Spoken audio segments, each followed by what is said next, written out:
This figure is showing a pedigree that is segregating an X-linked dominant trait. And again, we're being told that. So being told that, we're going to apply our knowledge towards assigning genotypes to individuals in this pedigree. You'll remember for an X-linked dominant trait, unaffected individuals must be, if they're males, hemizygous for the recessive allele.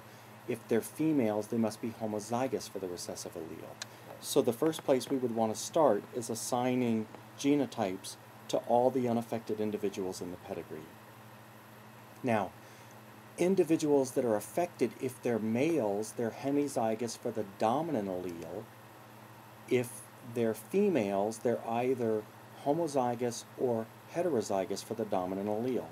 And by looking at the pedigree, we can figure that out. Now remember, when you do an X-linked trait, I encourage you to put the sex chromosome content next to each symbol.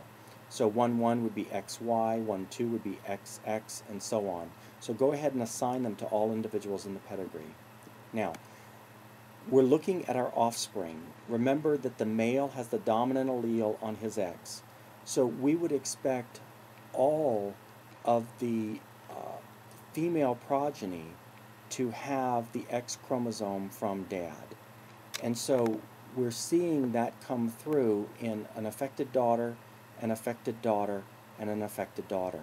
Now, this, we've caught a mistake in the pedigree analysis because there's no way that this mating, if we're assuming an autosomal, or excuse me, an X-linked dominant trait, that this particular mating could have produced an unaffected female, because all of the daughters get an X chromosome from the father. So this individual 2-2 would have to be shaded in. Now, we would expect the male produced in the family to be unaffected because the male gets the Y from dad and gets the X from mom. And since mom is unaffected, she only has a normal X to give. So this individual would have to be heterozygous, but she would be affected. All of the daughters would have to be heterozygous, while the male, again, would be hemizygous for the recessive allele because the individual is unaffected. Now, if we look at individual 2-6, we know this female has to be heterozygous. The male is hemizygous for the recessive allele. So that means that she could either give the affected X or the unaffected X to her male children. So we would expect 50-50. So we see individuals 3-8 and 3-9 are affected, however individuals 3-6 and 3-10 are unaffected. So they got the X from their mom, again, individual 2-6 that had the recessive allele, while individuals 8 and 9 got the X from their mom that had the dominant allele. Now, as far as the daughters are concerned, they're going to get a normal recessive X from dad. They could either get the recessive X from mom or the dominant X from mom.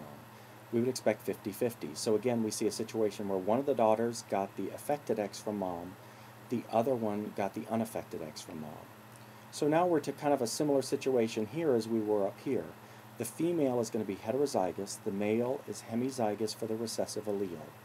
So that means that my sons, 50% of them could get the affected X, and 50% could get the unaffected X. They only had one son, and in this case, he got the affected X from the mom.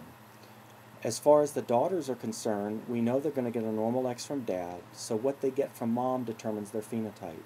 We see an example individual, this should be 4-4, that received the abnormal, or the X with the dominant affected allele on it, whereas individual 4-5 received the X from the mom with the unaffected allele on it.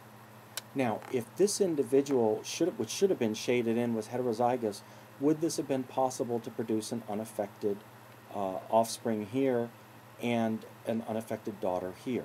Well, let's think about it. If she's heterozygous, she could donate the unaffected X to her daughter, who would get the other unaffected X from her father, so that would make sense.